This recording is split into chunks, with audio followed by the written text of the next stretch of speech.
with James and Cliff. We're backstage at the Vibe Lounge right now in Rockville Center. Beatallica is taking the stage in a couple of hours. How do you guys prepare for a show? Little single malt. Never hurt anybody. It's good for the constitution. And then we do group aerobics in the back. Is that so? Yeah, it is. He's the leader. Am I the leader of the group aerobics? Am I like your yoga? Yeah. You're like, okay, everybody stretch this way now. Now hold it. 3, 2, 1. Pretty much. Kind of, yeah. Yeah. Head to toe, man. Now, we're in Long Island tonight, but Saturday you're playing in Manhattan itself. Have you spent a lot of time in Manhattan or New York City? Unfortunately, yeah. Not a fan? Oh, come on, man. I'm a small town boy, I guess. Yeah. You're all from Milwaukee, correct? Yeah. I mean, I really like Manhattan, a lot. And we were actually there all day, and we've been there in the past, and we've done things with Opie and Anthony, things with MTV blogs, VH1, and other stuff at Sirius XM, and then just running around the city and getting press, which is cool. I mean, you need to do that, So today's been a really long day, you know what I mean? We've been running at this since like 6 a.m. So we're wrapping it up with some rock tonight, It's all fun. When you're in Manhattan, where do you guys go to hang out or party? No time. XM satellite radio. Yeah, I don't think I think the first time we'll actually be able to do that might be on Saturday at the Delancey show. Yeah, for sure. The F-Bomb show, which would be great.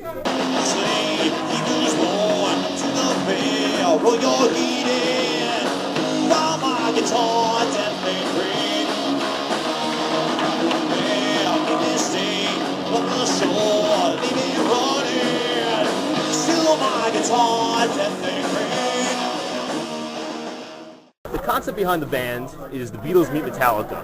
How did this band get started? Through this thing called Spoof Fest in Milwaukee. It's a festival. It's running now for 17 years. And it's where local bandmates, they kind of team up and they have fun doing parody or satire of bands that they enjoy or maybe not enjoy. That's what makes it part of the fun. But one year we spoofed Metallica, the works of Metallica, not Beatallica.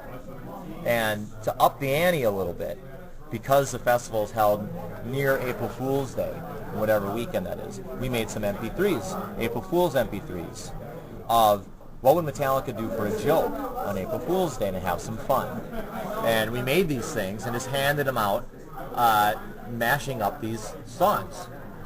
And they got in the hands of a Beatles internet radio host who worked at Marquette University, plopped them up on the internet, created a site without telling us, named the band without telling us. Site gets hundreds of thousands of hits until he finally tells us and says, we need to talk. And so we went out for beers and he showed us all that stack of stuff. He says, you need to write some more tunes, man. And create a real band, by the way. So, were you a real band when you played the spoof shows? It's a conglomeration of dudes from the scene that just get together for one night party and then everybody goes about their regular business. So no. So you weren't in individual bands, you weren't together, you guys just knew each other. Yeah. And like to jam on Metallica and Beatles. Right. But now it's like members of Beatallica do Spoof Fest together. Like recently we did Ronnie James Dio, we've done Skinner, Tesla. We did Tesla. That's you right. and Jeff Keith at Tesla. That's right. So all that's fun. I had Styx. That's right. I was your Tommy Shaw and you were my JY. You're JY Jelly. Yeah. Do you consider the band a little more Metallica, a little more Beatles, or is it split right down the middle? It's got to be split, man. I think musically, it's split. It's split. It comes across sounding like Metallica, I must say. I think so too. It's heavier than it is more hippier, But the songs are all based off of Beatles songs. Lyrically, it's a lot more Beatles. Right. Arrangement-wise, vocal harmony-wise. How did Gerg 2 put it? It's Beatles architecture with Metallica building materials.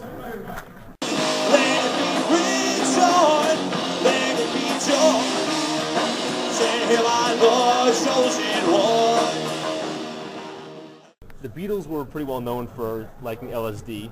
Metallica was more of a Jägermeister band. Do you guys take shots of Jaeger while tripping acid?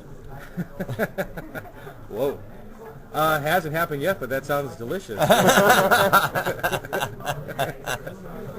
Yeah, I don't know about the Jaeger monster. Some scotch, some single malt scotch will do me just fine. Nah. So, if you're buying that. Yeah, me and him are the scotch fans, actually. Scotch and whiskey and everything like that. That's kind of like the drink of choice. Because, you drink beers for beers upon beers in bars, and, it turns into water after a while. Need something heavier.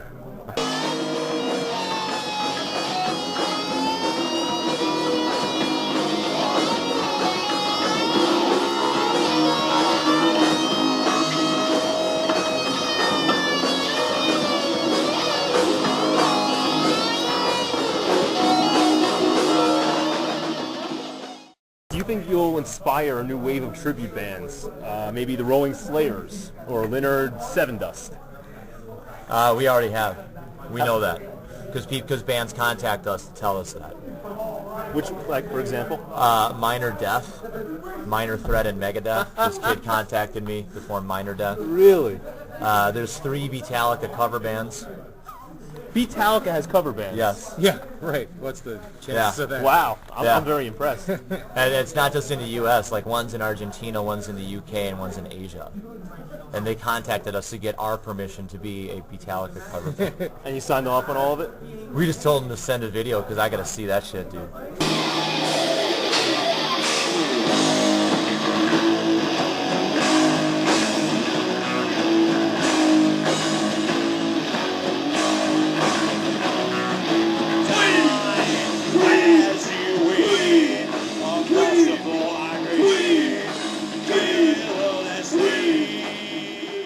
What do you think of Death Magnetic?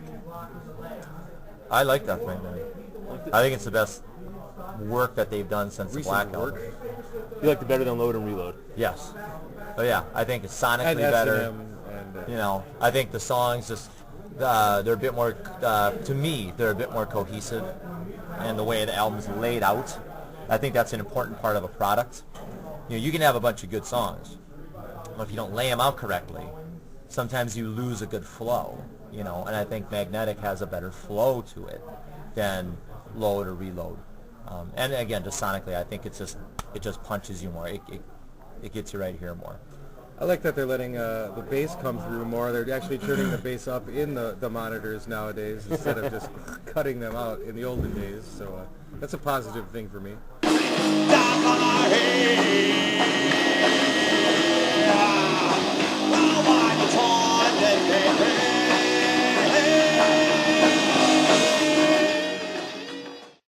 The concept of Beatallica is not necessarily something that a label or a promoter would think, all right, that's going to sell records. But you guys made it work. What advice would you give to young bands from whatever concept or genres that are really struggling and trying to make a name for themselves? Forget all the hard stuff learn 4 chords and get a capo and sing love songs to girls. Like Justin Bieber.